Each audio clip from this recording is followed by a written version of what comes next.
사사기 19장 22절부터 30절까지 말씀 제가 읽겠습니다. 그들이 마음을 즐겁게 할 때에 그 성읍의 불량배들이 그 집을 에워싸고 문을 두들기며 집주인 노인에게 말하여 이르되 내 집에 들어온 사람을 끌어내라, 우리가 그와 관계하리라 하니, 집주인 그 사람이 그들에게로 나와서 이르되 아니라 내 형제들아, 청하노니 이 같은 악행을 저지르지 말라. 이 사람이 내 집에 들어왔으니 이는 망령된 일을 행하지 말라. 보라, 여기 내 처녀딸과 이 사람이 첩이 있은즉 내가 그들을 끌어내리니 너희가 그들을 욕보이든지 너희 눈에 좋은 대로 행하되 오직 이 사람에게는 이런 망령된 일을 행하지 말라 하나, 무리가 듣지 아니하므로 그 사람이 자기 첩을 붙잡아 그들에게 밖으로 끌어내매 그들이 그 여자와 관계하였고 밤새도록 그 여자를 능욕하다가 새벽 미명에 놓은지라. 동틀 때에 여인이 자기의 주인이 있는 그 사람의 집 문에 이르러 엎드려져 밝기까지 거기에 엎드려져 있더라.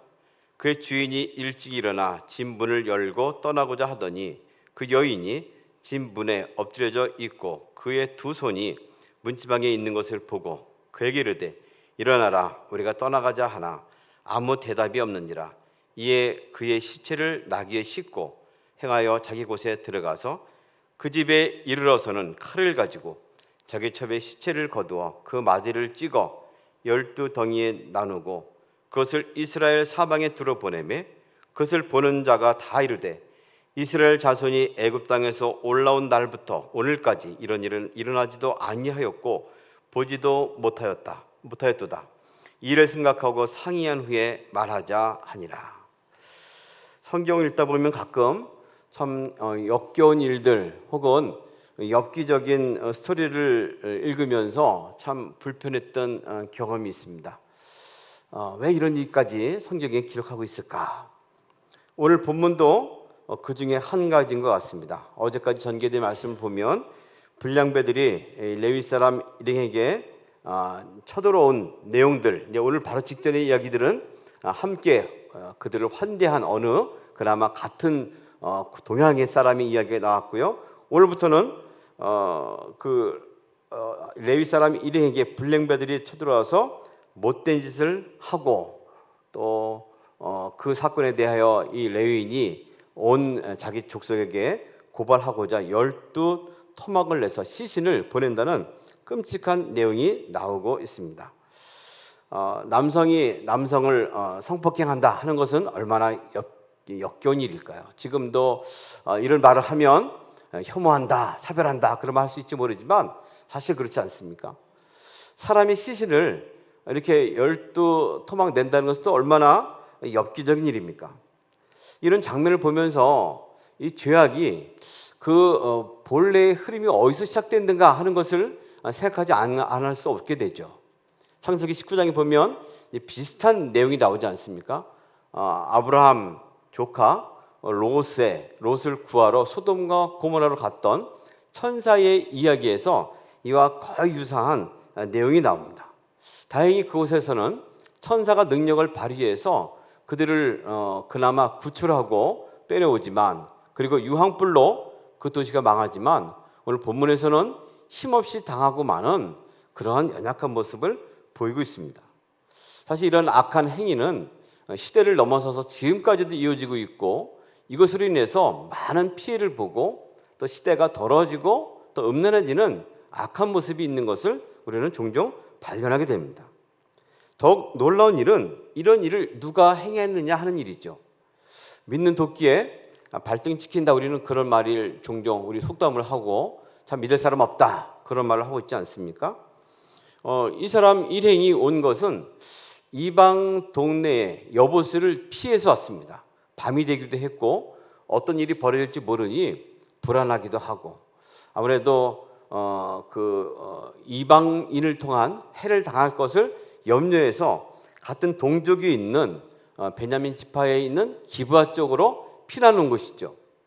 근데 이를 당한 것은 오히려 동족을 통해서 당하게 됩니다. 우리가 우리 편, 내 편 또는 네 편, 적하고 나누는 기준을 보게 되면 흔히 다른 지역 또 다른 민족 뭐 다른 종교, 다른 언어 등등 다른 것을 통해서 나누죠. 우리는 한국 사람, 저기는 뭐 일본 말하면 일본 사람, 옆에는 중국 사람, 위에는 러시아 등등 나누죠. 그런데 같은 언어를 쓴다 해도 또 나눠지기도 합니다. 내 편, 네 편이 나눠지죠. 뭐 비근한 예로 남북한이 나눠지는 것도 보면 사실은 같은 민족이고 같은 언어를 씀에도 불구하고 적이 되죠. 같지만 생각이 틀리면 이내 적이 되고 맙니다. 또 같은 내에서 같은 생각이 있고 이념이 같은데도 불구하고 적이 되는 경우가 또 있죠. 그런 경우는 어떤 경우입니까? 내 편이 되고 네 편이 될 경우는 내게 유익하면 내 편이 되고 내게 불리하면 적이 되는 그 이기적인 모습을 보이기도 합니다. 분명히 이들은 같은 언어를 썼을 것이고 같은 지파 혹은 지파는 틀리지만 같은 민족이고 또 함께하는 사람들임에도 불구하고 이내 적이 됩니다. 오히려 이방에서 있었으면 혹시 환대를 받았을지 모르는데 일리 와가지고 더 큰 화를 당하는 모습을 보이고 있는 것이죠. 이스라엘의 민족 공동체고 그들이 선한 민족임에도 불구하고 악한 정욕 또는 이기적인 마음이 빠지게 되면 결국 이런 모습을 보이고 맙니다. 그들이 있는 곳은 처참하고 끔찍한 살인의 현장으로 또 변하고 말게 되죠. 사실 예수님 오셔서도 누울 자리가 없었다라는 성탄 찬송이 있지 않습니까? 그 어린 주에서 우리에게 오셨는데 누울 자리 없어가지고 힘들었다. 무엇인가 영적으로 말하면 꽉 몸에 욕심이 차 있으면 그곳에 누울 자리가 없다는 또 다른 비유를 하기도 하죠. 꽉 차가지고 결국은 우리에 가서 예수님이 출산하게 되는 그런 일을 보게 되는 것이죠. 오늘 말씀도 우리 가운데 욕심이 있고 이해관계로 가득 차게 되면 그 가운데 이내 내 편, 네 편으로 나눠지는 모습을 보게 됩니다. 교회도 마찬가지인 것 같습니다.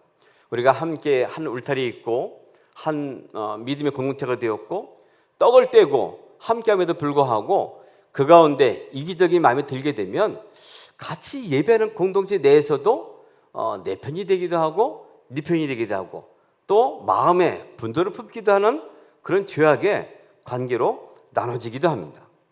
복음이 무엇일까요?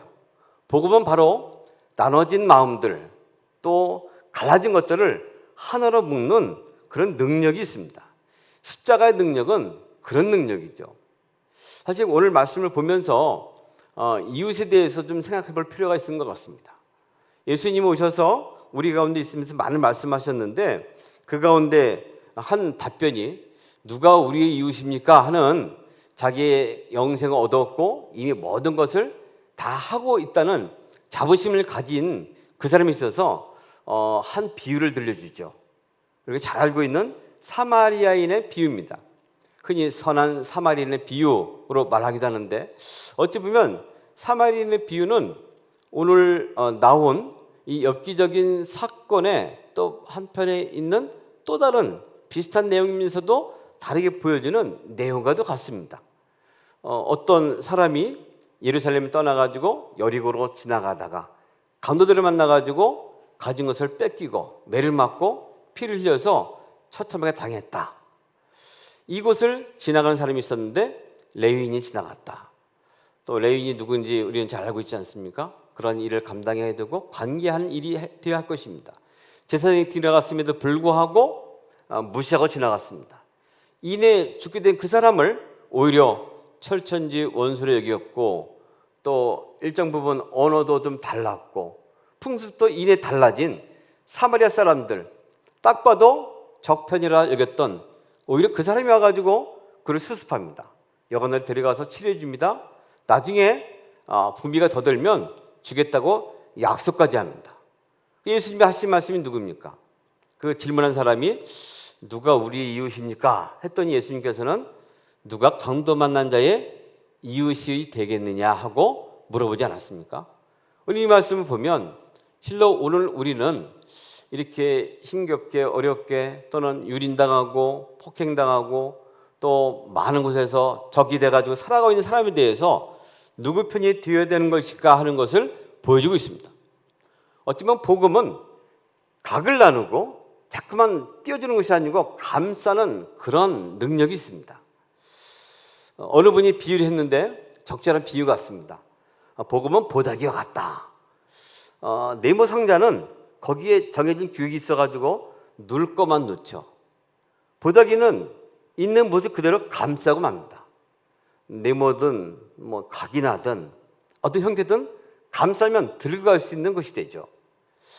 복음이라는 것은 오늘 우리에게 와서 주님의 능력이 예수께서 십자가 죽으시고 부활함으로 인해서 다시금 우리 삶에 있어서 모든 것을 포용하고 또 하나가 되게 하고 그 가운데 진리로 사랑으로 살아갈 수 있는 능력을 갖게 하는 것이 오늘 우리에게 베푸신 주님의 복음입니다.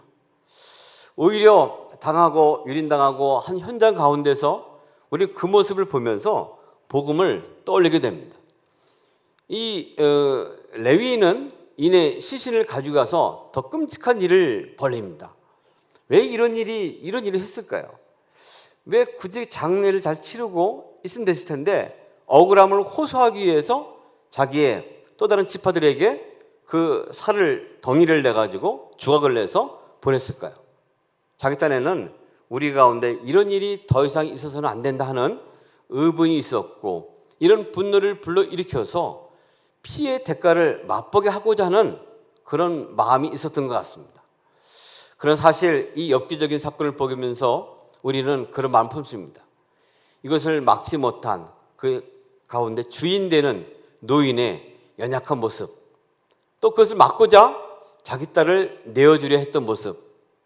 레위인 역시 이 자기 첩인데 어쨌든 첩이고 사랑하는 사람인데 그를 오히려 내어주고 아무런 관심 없이 무관심하고 또 마음도 없는 이런 악행, 이 불량배들의 행했던 이 끔찍한 모습, 뿌리 뽑지 못하고 행해지고 있는 모습, 어찌 보면 출애굽한 이후로 이런 일은 보지도 못하고 듣지도 못했다 하지만 사실은 그들 가운데 뿌리까지 내리고 있는 총체적인 죄악에 대해서 이 12덩이 낸 것은 우리의 죄악이 얼마나 끔찍하고 처참히 찢겨졌는가 하는 것을 보여주는 상징적인 의미가 아닌가 싶습니다.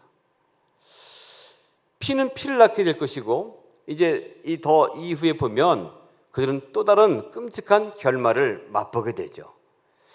예수께서 오셔서 이 죄악이 드러난 세상 가운데 오셔서 예수님이 어떤 일을 하셨는가를 보게 됩니다. 죄악은 드러나야 됩니다. 죄악은 처리가 되어야 하는 것은 마땅합니다. 예수님은 처리하는 방법이 있어서 피로 피를 물들게 하지 않으셨습니다. 오히려 드러나는 것을 가지고 자기의 피를 흘려서 덮으셨습니다. 그러므로 새롭게 하는 은혜의 길, 새로 살 수 있는 길을 만들어 놓으셨습니다. 그래서 성경은 말합니다. 우리가 이로 인하여 죄에 대해서는 죽고 의에 대해서는 살게 하려 하심이라.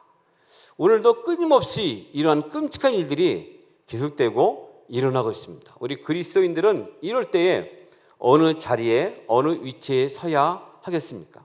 오늘 말씀 보면서 강도 만난 자의 이웃이 누군가 하고 물으신다면 우리는 그 자리에서 어떤 모습으로 그들을 대하고 또 주님께서 잘하였다 칭찬받는 그런 모습으로 쓸 수 있을까요? 이 말씀 보면서 이 끔찍한 일들이 우리 가운데 또 계속 일어나지 않기를 오히려 복음으로 덮고 새로지는 은혜를 간구하는 그런 하루가 되기를 소망합니다. 복음으로 충만해서 다시금 감싸고 새롭게 하고 의에 대해서 살아가는 은혜 역사가 우리 가운데 일어나기를 소망합니다. 기도합니다. 좋으신 하나님 감사합니다. 이 아침에도 오늘 우리에게 불러서 주님과 함께함의 기쁨과 소망을 얻게 하신 것을 감사합니다. 특별히 끔찍한 사건을 대하며 오늘 우리에게 오신 예수 그리스도 어린 아이로 오셨지만 눌 자리 없어서 구위에 누이신 주님, 그 일을 겪고서 우리로 하여금 더 넓고 평안한 삶의 희망을 주신 것을 감사합니다. 우리 역시 그러한 삶을 살도록 인도하신 것을 저희가 믿습니다. 아버지, 비옵는 것은 우리 마음이 복음으로 가득 차도록 인도해 주시옵소서. 이 끔찍하고 또 역겹고 엽기적인 세상 가운데서 복음의 능력을 힘입어서 복음의 꽃을 피우는 저희들 되게 하여 주시옵소서.